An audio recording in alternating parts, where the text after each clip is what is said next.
So hello guys, welcome back to my YouTube channel. So konting update lang po sa DT kung legit ba or scam.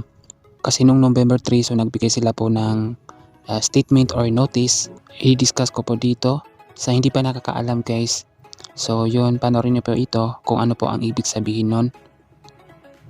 So bago po yan, so mag-intro muna tayo.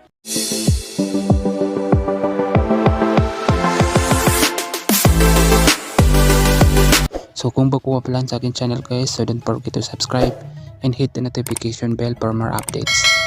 So yan, so pag-uusapan po natin ito guys, itong statement ng galing sa DT. So ito yung kanilang DT official notice. So ito, so hindi ko lang ito babasahin guys. So parang summary lang po. So ibig sabihin po nito guys is kailangan muna natin ng mag-recharge ng 30% bago po tayo makapag-withdraw. For example, meron kang sa DT account nyo, meron kang balance na 3,000. So then you need to recharge na 900 kasi 30% po yun. 900 pesos po yung i-recharge nyo kasi 30%. 3,000 times 30% so equal 900. So yun ang i-recharge nyo. So yung mga nagtatanong po kung legit ba to guys, kapag nag-recharge ka po dito na makakapag-withdraw ka po. Para sa akin po is wag po kayo mag-recharge. Wala po akong nakikita na nakapag-withdraw po pagkatapos niya po mag-recharge dito. So yun po ang isa-suggest ko po sa inyo. So hindi po natin masasabi na scam po ito kasi nandito pa yung app at tuloy-tuloy pa rin yung pagtatrade natin. Baka sakaling maiba po yung kanilang notice, another notice kapag wala pong nag-participate dito. Kaya nila po ginagawa kasi utos daw ng SEC para daw sa clarification or verification sa mga user ng DT para po mapatunayan na sa'yo po yung account. So yun, so kailangan po mag-recharge ng 30% bago po makapag-withdraw. So napakalabo po kasi na utos ng SEC kasi po ang SEC mismo po ang nagbigay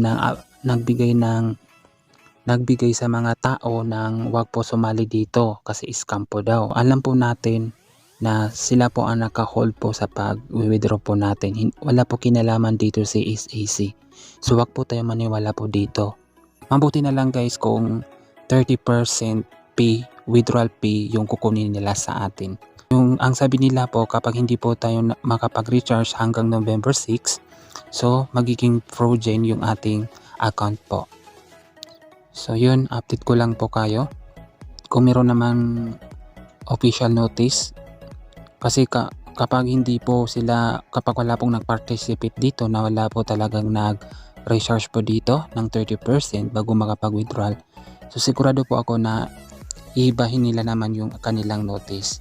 So sana po is makapag-isip po si DT. So by the way guys, sa gusto lang po na sumali po dito sa CGI, so bago pa lang ito na-release itong application, so noong October 12 to 2023, so hindi pa naka 1 month, so magwa 1 month na to, so sariwa pa to.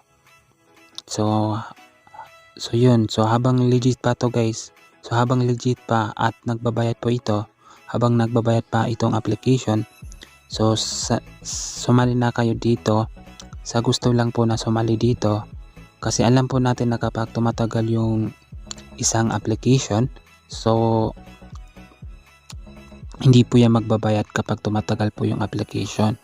So tulad po ng DT, so umabot sila ng 7 month bago po nagkaroon ng problema. So dito po is konti lang po yung member po dito. So ayan, meron po sila ditong 45.4k na subscriber. So ibig sabihin maliit pa yung member po sumali po dito kasi konti pa yung nakakaalam po dito.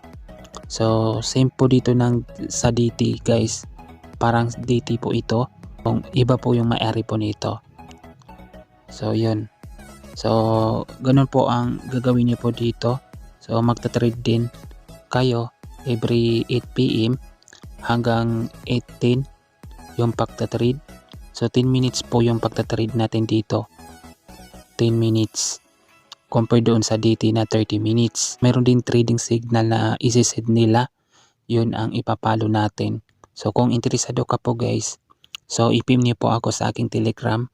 So nandyan po. So yun lang po guys.